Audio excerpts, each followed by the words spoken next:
Hello viewers, welcome to YouTube channel Physics Quantum Classes by Abhay Kumar. In this video, I am going to start electronics, circuit theory and semiconductor devices for BSc Part 3 Physics students for Physics Honors and General courses who are studying in different universities all over in India. The topic which we will discuss in this video, which is lecture 1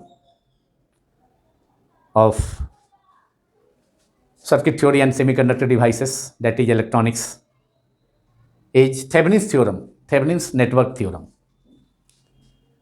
Before starting Thevenin's network theorem, we have to know what is network.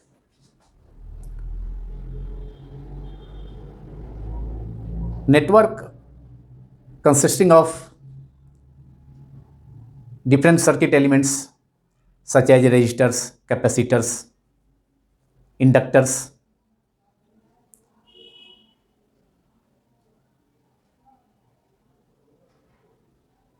तो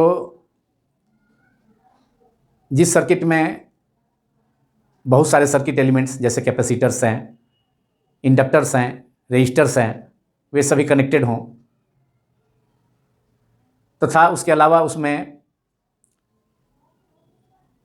energy sources, generators भी present हो, तो ऐसे circuit को network कहा जाता है. अब any network is called linear in which current in different branches, that is in active and passive circuits,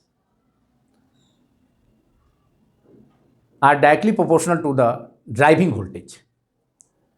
network को लीनियर नेटवर्क कहा जाता है जब किसी नेटवर्क के डिफरेंट ब्रांचेज में करंट फ्लो करने वाला करंट ड्राइविंग वोल्टेज के डायरेक्टली प्रोपोर्शनल हो, तो वैसे सर्किट को, वैसे नेटवर्क को लीनियर नेटवर्क कहा जाता है. नेटवर्क 2 टर्मिनल नेटवर्क हो सकता है, 4 टर्मिनल नेटवर्क हो सकता है, लेकिन हम लोग इसमें थेवेनिन्स थ्योरम में 2 टर्मिनल्स नेटवर्क को डिस्कस करेंगे. Now back to Thevenin's network theorem. Thevenin's network theorem is a reduction technique with help of which any complex network or any complex circuit can be reduced into an equivalent single circuit containing single generator, that is single AC source or energy source E dash, and single impedance Z dash. Impedance means impedance is a term which is used for resistive elements. जैसे कि capacitor में resistive element, capacitor के लिए capacitive reactance impedance use होता है, resistive element जो कि resistance offer करता है. रेजिस्टिव सर्किट के लिए रेजिस्टेंस यूज होता है. उसी ढंग से इंडक्टर के लिए, इंडक्टिव सर्किट में इंडक्टिव रिएक्टेंस यूज होता है जो कि इम्पिडेंस है ओमेगा एल. कैपेसिटिव सर्किट के लिए 1/c omega, that is capacitive reactance. और एलसीआर सर्किट में भी total impedance Z equal to √r² plus L omega minus 1/c omega का होल स्क्वायर होता है. तो impedance means total resistance offered by an AC circuit is called impedance. Impedance term use होता है AC circuit में जो AC circuit total resistance offer करेगा current के फ्लो में, तो डेट इज कॉल्ड इम्पीडेंस।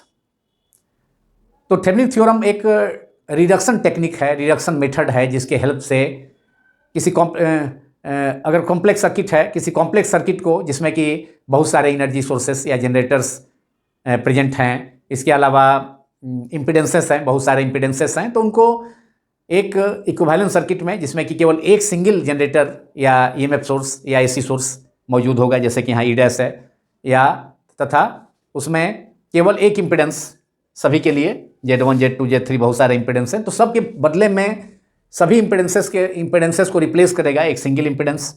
और एनर्जी सोर्सेस भी अगर एक से अधिक हैं, बहुत सारे एनर्जी सोर्सेस अगर हैं एक से अधिक, अगर सर्किट्स में, नेटवर्क सर्किट में, तो उसको एक सिंगल जनरेटर से, सिंगल ईएमएफ सोर्स से, सिंगल एसी सोर्स ई डैश से रिप्लेस किया जाएगा। और बहुत सारे इम्पीडेंसेस हैं तो उसको एक सिंगल इम्पीडेंस जेड डैश से रिप्लेस किया जाएगा। और यहाँ जेड आर जो है लोड इम्पीडेंस है, जो कि दो टर्मिनल्स ए एंड बी के बीच एक क्रॉस कनेक्टेड है, इसलिए टू टर्मिनल नेटवर्क है थेवेनिन थ्योरम में, जिसको हम डिस्कस करेंगे।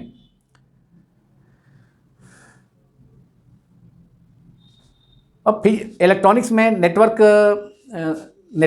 सर्किट थ्योरी में बहुत सारा कॉम्प्लेक्स सर्किट ऐसे होते हैं जिसको हम सीरीज पैरेलल कम्बिनेशन के द्वारा सॉल्व नहीं कर सकते हैं, उसका इफेक्टिव इम्पीडेंस मालूम नहीं कर सकते हैं, तो उसको हम कुछ थ्योरम्स हैं इलेक्ट्रॉनिक्स में जिसके हेल्प से हम इजीली सॉल्व कर सकते हैं। वैसे सिंपल से कॉम्प्लेक्स सर्किट को सिंपल सर्किट में ला करके इजीली हम करंट का वैल्यू या इम्पीडेंस का वैल्यू मालूम कर सकते हैं। उनमें से एक मेथड है, out of those theorems, one of the theorem is Thevenin theorem, जिसमें कि जैसा कि मैंने बतलाया ये रिडक्शन मेथड है, जिसमें किसी कॉम्प्लेक्स सर्किट में, लीनियर सर्किट में अगर बहुत सारे इम्पीडेंसेस हों, बहुत सारे एनर्जी सोर्सेस हों, जनरेटर्स हों, तो उनको केवल एक जनरेटर जिसका ईएमएफ ई डैश होगा और केवल एक इम्पीडेंस सभी के बदले में जो जेड डैश होगा उसके द्वारा रिप्लेस किया जा सकता है। तो this reduction technique is called Thevenin theorem. I think all of you will be able to understand Thevenin's theorem. Now a statement of Thevenin's theorem, उसको जिसको मैंने जिसके बारे में मैंने जिक्र किया, तो उसको आप लोग नोट कर लें। A statement of Thevenin's theorem is any two terminal linear network, two terminals है ए तथा बी है, जैसा कि मैंने बतलाया। Any two terminal linear network containing linear impedances, बहुत सारे लीनियर इम्पीडेंसेस हैं, Z1 Z2 Z3 इस लीनियर सर्किट में, नेटवर्क में है। लीनियर नेटवर्क के बारे में मैंने बतलाया कि वैसा नेटवर्क, वैसा सर्किट जिसमें करंट, जिसके डिफरेंट ब्रांचेज में जो करंट होगा, जैसे कि इसमें IS है जो एक्टिव ब्रांच है उसमें, और जो दूसरा पासिव ब्रांच है उसमें करंट IR है।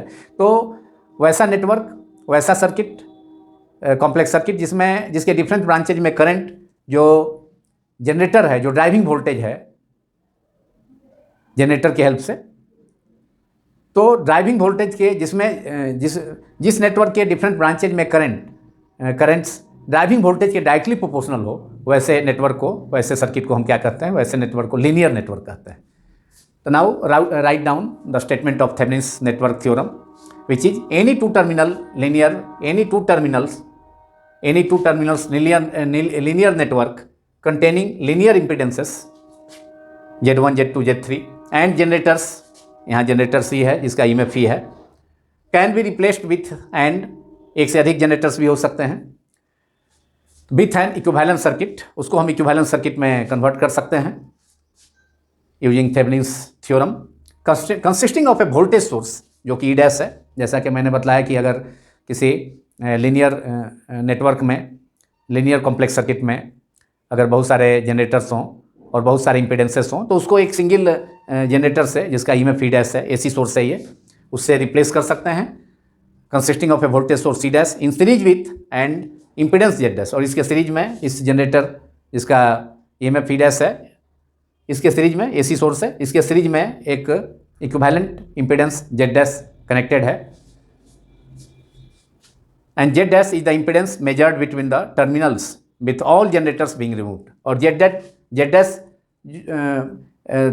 तब इम्पीडेंस मेजर किया जाएगा between terminals A and B जब सारे जनरेटर्स, जितने भी जनरेटर्स हैं उसको रिमूव कर दिया जाए, केवल एक सिंगल जनरेटर E डैश जिसका EMF E डैश है वो होगा।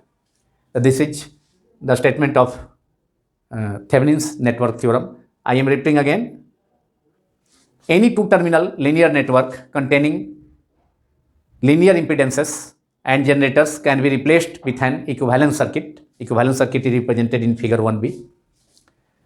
Equivalent circuit consisting of a voltage source E dash, single generator है जिसका voltage source E dash होगा, in series with an impedance Z dash, और इसके सीरीज में, इस जनरेटर के सीरीज में impedance Z dash कनेक्टेड है जो कि सभी impedances जो linear circuit में था Z1, Z2, Z3 उसके बदले में यूज किया गया है। The value of E dash is the open circuit voltage between the terminals of the network and Z dash is the impedance measured between the terminals with all generators being removed. This is the statement of Thevenin's network theorem. यहाँ जो circuit use किया गया है इसमें complex circuit या linear circuit इसको कहें, उसमें जिस सर्किट में जनरेटर कनेक्टेड होता है उसको हम एक्टिव सर्किट कहते हैं, और दूसरा सर्किट इसमें जिसमें EMF कनेक्टेड नहीं है, इसी से अटैच सर्किट है, राइट साइड का जो सर्किट है राइट पार्ट में रिप्रेजेंट किया गया है, जिसमें कि टू टर्मिनल्स A तथा B कनेक्ट हैं, A तथा B दो टर्मिनल्स प्रेजेंट हैं। तो जिस सर्किट में EMF सोर्स नहीं होता है, जनरेटर नहीं होता है, उसको पासिव सर्किट कहते हैं। तो यहाँ एक्टिव सर्किट है जिसमें EMF सोर्स और जनरेटर प्रेजेंट है या AC सोर्स प्रेजेंट है जिसका EMF ही है, और सेकेंड जो सर्किट है ये पासिव सर्किट है, इसमें कोई भी EMF सोर्स और जनरेटर प्रेजेंट नहीं है।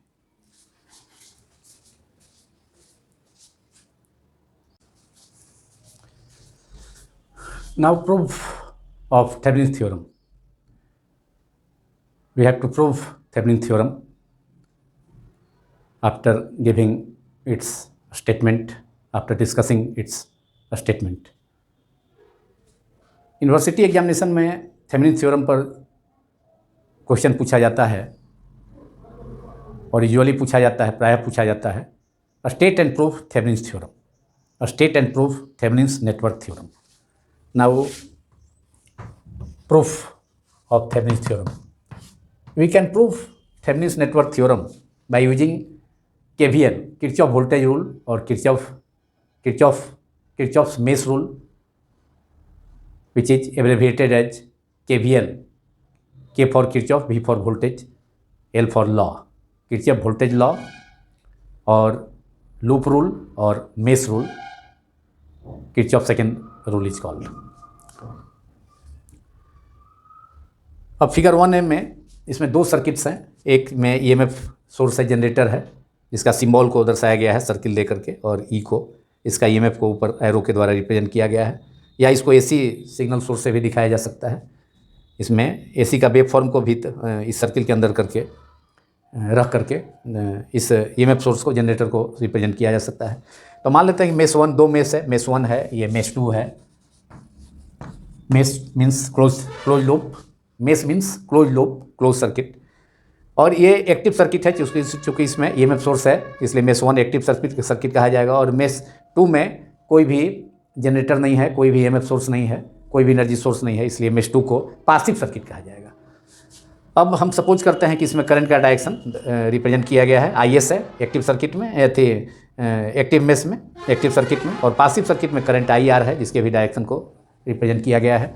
तो यूजिंग हम इसमें पहले IR और IS का वैल्यू ऑब्टेन करेंगे, और IR का वैल्यू ऑब्टेन करके हम ये देखेंगे कि फिगर 1A से जो IR का वैल्यू है, और इसमें इसका जो इक्विवेलेंट सर्किट है थेवेनिन इक्विवेलेंट सर्किट है, थेवेनिन इक्विवेलेंट नेटवर्क है, और इसमें IR का वैल्यू वही आएगा जो यहाँ जो पासिव सर्किट में, मतलब जो लीनियर कॉम्प्लेक्स नेटवर्क के पासिव सर्किट में IR का जितना वैल्यू है उतना ही वैल्यू इसका भी होगा, इस IR का भी होगा, इसमें करंट का इसमें इक्विवेलेंस सर्किट में, थेवेनिन्स इक्विवेलेंस सर्किट में उतना ही वैल्यू आएगा, तो थेवेनिन थ्योरम प्रूव्ड हो जाएगा।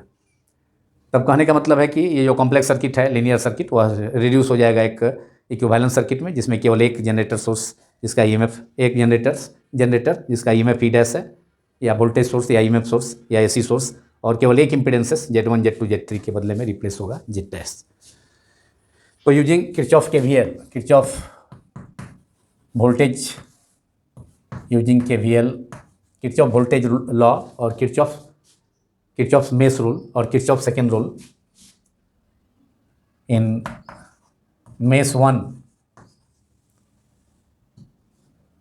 and mesh 2 respectively. First of all, in mesh 1 we have IS current, IS into Z1, current into resistance, फिर IS into Z3, करंट का direction, कोई एक डायरेक्शन में करंट अगर हम क्लॉकवाइज में पॉजिटिव लेते हैं तो एंटी क्लॉकवाइज में निगेटिव हो जाएगा, कोई डायरेक्शन हम चूज कर सकते हैं। और उसी ढंग से पोटेंशियल डिफरेंस भी अगर पॉजिटिव तब होगा जब पोटेंशियल डिफरेंस वोल्टेज गेन होगा, उसी ढंग से potential difference that is product of current into resistance negative तब होगा जब वोल्टेज ड्रॉप होगा, वोल्टेज फॉल होगा। और यहाँ पर पाथ, करंट का जो पाथ है दोनों लूप में, उसको करंट का पाथ को इसमें दोनों लूप में रिप्रेजेंट किया गया है। तो using KVL in mesh 1 we have Z1, इसमें करंट IS, तो IS multiplied by current into resistance के बदले में Z इम्पीडेंस है। जैसा कि मैंने बताया कि इम्पीडेंस का मतलब ही होता है रेजिस्टिव कंपोनेंट्स, उसमें रेजिस्टेंस से रेजिस्टिव कंपोनेंट्स, उसमें इम्पीडेंस का मतलब हुआ कि उसमें रेजिस्टिव अपोजिंग नेचर होगा, रेजिस्टिव प्रॉपर्टी होगा। कहने का मतलब यह है कि इम्पीडेंस में बहुत सारे रेजिस्टिव कंपोनेंट्स हो सकते हैं, बहुत सारा कंपोनेंट्स, जैसे कि कैपेसिटर है तो उसके लिए इम्पीडेंस यूज होता है कैपेसिटिव रिएक्टेंस 1/C ओमेगा। उसके अलावा इंडक्टर है तो उसमें inductive reactance omega L use होता है। सिंपल सर्किट है, वायर है, तो उसमें रजिस्टर है, अगर रेजिस्टिव सर्किट है तो उसमें रजिस्टर यूज होगा, रेजिस्टेंस यूज होगा कैपिटल R। तो current into resistance, potential difference is current into resistance इस ब्रांच में Z1 में। तो IS करंट IS है और Z1 इम्पीडेंस हो गया, potential difference across this portion. और करंट का डायरेक्शन इसमें भी Z1 IS ए क्लॉकवाइज, अगर पॉजिटिव सपोज करते हैं तो plus IZ into Z3 plus IS into Z3। और ये जो पासिव सर्किट में करंट है वह भी इसमें फ्लो कर रहा है इस ढंग से। तो इसमें ये जो करंट है इसमें इंटर करेगा, तो इसका इस करंट का, IS करंट का अगर ऊपर से नीचे की ओर है तो ये IR करंट जो मेश 2 में है वह नीचे से ऊपर होगा, तो इसलिए इसका डायरेक्शन निगेटिव हो जाएगा, इसके कारण जो पोटेंशियल डिफरेंस होगा तो माइनस IR इंटू Z3, और ये इक्वल होता है टोटल पोटेंशियल डिफरेंस के इक्वल होगा। Potential difference, sum of potential difference in different branches of a close circuit is equal to total potential difference, that is यहाँ पर जनरेटर जो इसमें मेश 1 में एक्टिव सर्किट में कनेक्टेड है उसका EMF ही है, तो उसके इक्वल हो जाएगा कैपिटल E के। And this is equation number 1। और इसको लिखा जा सकता है इसमें, और यहाँ पर IS कॉमन ले लेंगे, Z1 plus Z3 multiplied by IS minus IR into Z3 equal to capital E। This is equation number 1। Now applying same KVL, that is Kirchhoff voltage law और Kirchhoff second rule in passive circuit. ये passive circuit है जिसमें current IR flow कर रहा है, इसमें apply करेंगे। इसमें करंट का डायरेक्शन इस ढंग से, अगर क्लॉकवाइज ऐसे, तो यहाँ इम्पीडेंस Z2 है, इसमें करंट फ्लो करेगा IR, फिर ZR सीरीज में कनेक्टेड है उसमें भी IR, और इसमें Z3 में IR, तो तीनों को का सम ले लेंगे। यहाँ total impedance Z2 plus ZR plus Z3 into IR। Current का डायरेक्शन सेम है तीनों इम्पीडेंसेस से होकर के। So current is I2 now in mesh 2, that is in passive circuit, using KVL Kirchhoff voltage law we have total impedance हो जाएगा Z2 plus ZR plus Z3, सभी में करंट फ्लो कर रहा है IR, सीरीज में कनेक्टेड है सभी, तो Z2 plus ZR plus Z3 ये टोटल रेजिस्टेंस या टोटल इम्पिडेंस हो गया इस सर्किट का, तीनों कनेक्टेड है सीरीज में, और इसमें करंट फ्लो कर रहा है IR, लेकिन एक करंट और भी आ रहा है यहाँ इससे Z3 से, एक करंट एक्टिव एलिमेंट का भी, एक्टिव सर्किट का भी करंट IS भी फ्लो कर रहा है, ऊपर से नीचे आ रहा है, तो इसलिए इसके रिस्पेक्ट में ये करंट तीनों इम्पिडेंस से होकर जो करंट फ्लो कर रहा है, तो उसके कंपेरिजन में ये उसका अपोजिट है, इसलिए यहाँ पर minus Z1 minus Z3 into IS, क्योंकि एक्टिव सर्किट में करंट IS है। लेकिन अब यहाँ पासिव सर्किट में हम देख रहे हैं, लेकिन ये कॉमन है, Z3 दोनों के लिए कॉमन है, इसलिए करंट इसमें जो करंट फ्लो कर रहा है IS उसको भी कंसीडर करना पड़ेगा, उसके कारण भी पोटेंशियल डिफरेंस Z3 के क्रॉस, और पासिव एलिमेंट में जो करंट फ्लो कर रहा है पासिव सर्किट में IR, उसके कारण भी उस करंट के कारण भी Z3 के क्रॉस पोटेंशियल डिफरेंस हमको कंसीडर करना होगा। तो इसलिए इसमें करंट Z3, इसका इम्पिडेंस Z3 के क्रॉस पोटेंशियल डिफरेंस क्या हो जाएगा Z3 into current IS which flows in the due to mesh 1 active circuit. और पासिव सर्किट में अब कोई EMF सोर्स नहीं है, इसका जो पोटेंशियल डिफरेंस, अगर कोई सोर्स EMF नहीं है तो उस सर्किट का टोटल EMF जो होगा, टोटल पोटेंशियल डिफरेंस 0 हो जाएगा, तो इसमें 0 हो गया। और यहाँ से हमको अब साइड चेंज कर देंगे, IS का वैल्यू आ जाएगा इक्वेशन 2 से, IS का वैल्यू, दिस इज इक्वेशन 2, अब इससे IS का वैल्यू हमको ऑब्टेन कर लेंगे from equation 2, we have therefore we have from equation 2 we have IS का वैल्यू आ जाएगा, उसको हम पुट कर देंगे किसमें, इक्वेशन 1 में, तो फिर IR का भी वैल्यू आ जाएगा, ऑब्टेन हो जाएगा।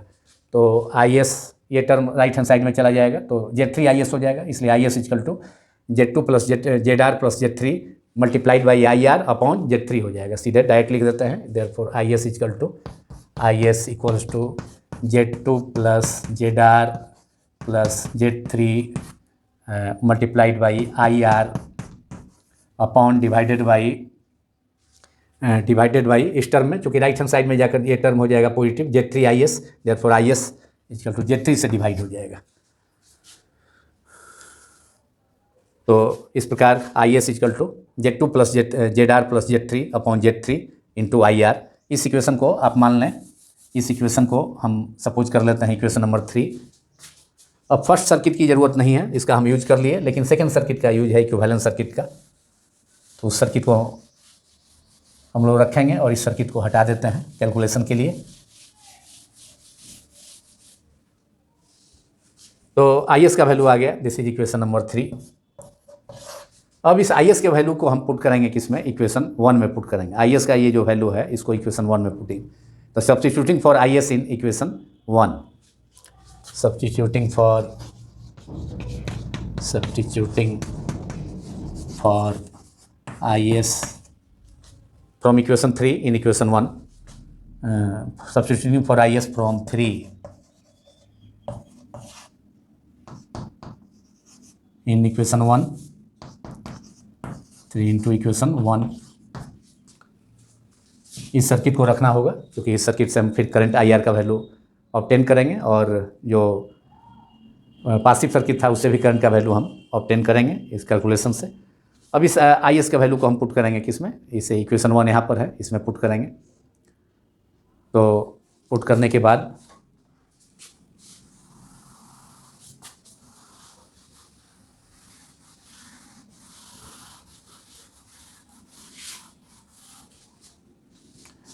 लोग पुट करें IS का वैल्यू 3 से 1 में, तो यह हो जाएगा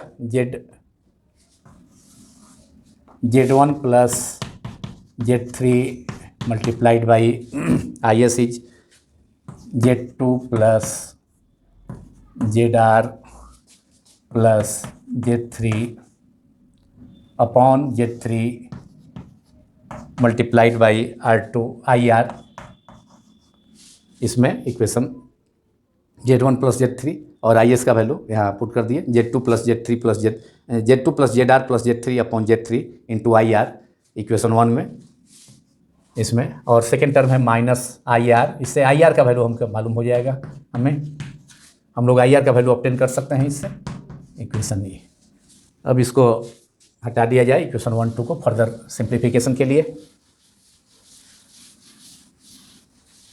अब इस इक्वेशन से हमें IR का वैल्यू मालूम हो जाएगा।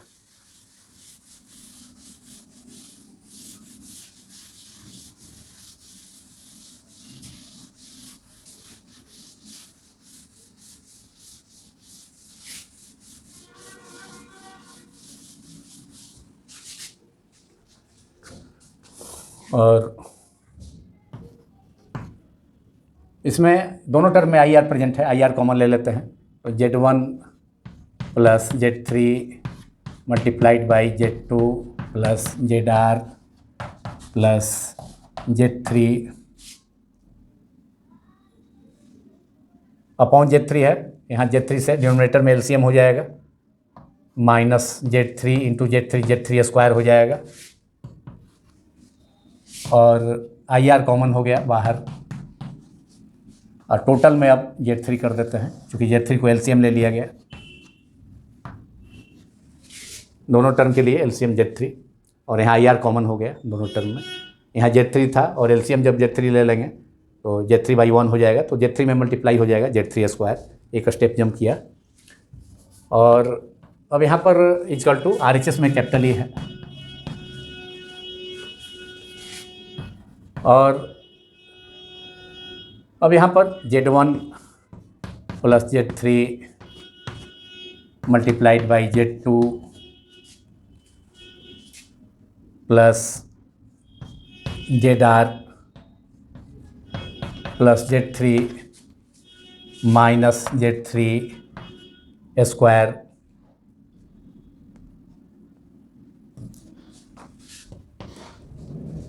ब्रैकेट के बाहर IR इक्वल टू, अब यहाँ क्रॉस मल्टीप्लिकेशन हो जाएगा।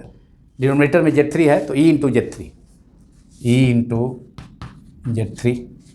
अब हमको IR का वैल्यू इससे मालूम हो रहा है, इसलिए IR equal to E into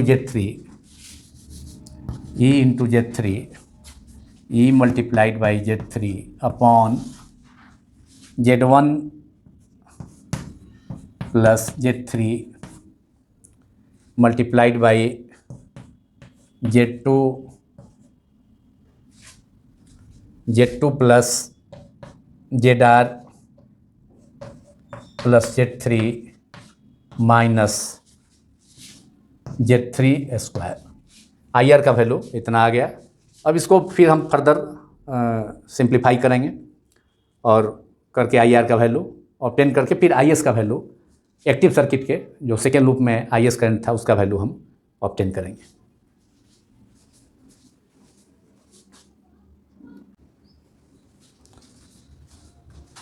अब हम इसमें नीचे इसके डिनोमिनेटर वाले टर्म को अरेंज करेंगे, सॉल्व करेंगे। Equal to IR equal to E multiplied by Z3 divided by और IR इक्वल टू, अब Z2 में Z1 Z3 से ये प्रत्येक टर्म में, फिर ZR में फिर Z1 प्लस Z दोनों टर्म से मल्टीप्लाई करना होगा, Z3 में भी इन दोनों टर्म से करना होगा।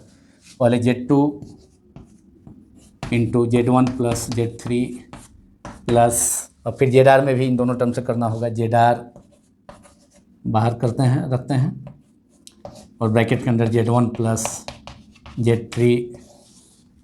अब टर्म है Z3, एक और टर्म है Z3 में भी इन दोनों टर्म से मल्टीप्लाई करेंगे, तो Z3 में Z1 से मल्टीप्लाई करेंगे Z1 Z3 या फिर Z3 into Z3 Z1 square, अब माइनस Z3 स्क्वायर कैंसिल हो जाएगा। तो अब Z3 में इन दोनों टर्म से मल्टीप्लाई करेंगे तो Z1 Z3 plus Z1 Z3, और फिर Z3 में Z3 से मल्टीप्लाई करेंगे Z3 square plus Z3 square minus Z3 square, तो Z3 स्क्वायर से Z3 स्क्वायर कैंसिल हो गया। अब इसको ऊपर में लिखते हैं बोर्ड पर, और IR equal to IR equals to E into, अब हम Z1 प्लस Z3 से न्यूमरेटर और डिनोमिनेटर में डिवाइड कर देते हैं, जैसे ये कैंसिल हो जाएगा, ये कैंसिल होगा, Z1 by Z3 upon Z1 plus Z3, और यहाँ भी, जिससे कि हमको E डैश मालूम हो सके और फिर Z डैश मालूम हो सके। और तब जो एक्टिव सर्किट लीनियर एक्टिव तथा पासिव सर्किट में जो इक्विवेलेंट ईएमएफ ई डैश और इम्पीडेंस जेड डैश होगा, तो वह पासिव सर्किट फिगर 1b में जो इक्विवेलेंट थेवेनिन सर्किट है, इक्विवेलेंट थेवेनिन सर्किट में ई डैश और जेड डैश के इक्वल हो जाएगा। तो इस प्रकार जो थेवेनिन सर्किट है, इक्विवेलेंट थेवेनिन सर्किट, वह जो कॉम्प्लेक्स सर्किट था ओरिजिनल थेवेनिन सर्किट का, थेवेनिन थ्योरम में जो ओरिजिनल सर्किट यूज किया गया था, लीनियर सर्किट्स, लीनियर नेटवर्क्स, उसके इक्विवेलेंट हो जाएगा फिगर 1b, और तब थेवेनिन थ्योरम प्रूव्ड हो जाएगा। तो आई आर इक्वल टू, अब इसमें डिवाइड हम कर देते हैं न्यूमरेटर में Z1 प्लस Z3 से, जिससे ये टर्म कैंसिल होगा, ये भी कैंसिल हो जाएगा। तो therefore E into I R equal to E into Z3 upon Z2, और Z1 प्लस Z3 से इस टर्म में भाग देंगे फर्स्ट टर्म में, तो ये कैंसिल हो जाएगा, तो केवल Z2 बचेगा। इसमें ZR, यहाँ भी Z1 प्लस Z2 कैंसिल हो जाएगा, Z2 plus ZR plus Z1 Z3 upon Z1 plus Z3, Z1 plus Z3, और इसमें भी डिवाइड हम किए हैं फर्स्ट वाले टर्म न्यूमरेटर में भी, Z1 प्लस Z3, यहाँ भी डिवीजन कर दिए। अब हमें Z2 plus Z1 Z3 by Z1 plus Z3 कुल मिला करके Z डैश हो सकता है, और ZR को अलग कर देते हैं। तो इस प्रकार एक Z2 plus Z1 Z3 upon Z1 plus Z3, ये कुल मिला करके मतलब इक्विवेलेंट इम्पीडेंस आ सकता है, जो कि हमने यूज किया है जो इक्विवेलेंट थेवेनिन सर्किट है उसमें। Therefore now this is equal to EZ3 upon Z1 plus E multiplied by Z3 upon Z1 plus Z3 divided by Z2 plus Z1 Z3 upon Z1 plus Z3, इसको एक साथ कर लेते हैं, plus ZR अलग रखते हैं, और therefore IR equals to E into Z3 upon Z1 plus Z3, E into Z3 upon Z1 plus Z3, इसको हम सपोज करते हैं Z2, इसको सपोज कर लेते हैं E डैश, और ये Z2 plus Z1 Z3 upon Z1 plus Z3, ये टोटल इम्पीडेंस हो गया। इसको हम जेड डैश सपोज कर लेते हैं, सभी के बदले में इतना का Z2 प्लस इतना equal to Z dash. Therefore IR equal to IR जो पासिव नेटवर्क था, पासिव सर्किट था, उसमें करंट IR इक्वल टू ऊपर वाले को हम E डैश सपोज कर लेते हैं अपॉन, और नीचे Z dash plus ZR, and this is equation number 4। तो इक्वेशन 4 हमें ऑब्टेन हो गया। अब यहाँ पर हमने यूज किया E डैश, किसके लिए यूज किया? E into Z3 upon Z1 plus Z3 के लिए, E into Z3 where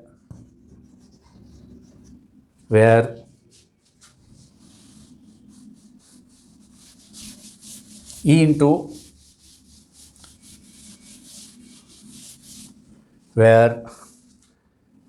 into Z3, E multiplied by Z3 upon Z1 plus Z3 के बदले में हमने E डैश यूज किया, जो कि सिंगल जनरेटर, जो थेवेनिन इक्विवेलेंट सर्किट में सिंगल जनरेटर यूज किया गया है, उसका EMF के इक्वल हो गया, E डैश के इक्वल हो गया।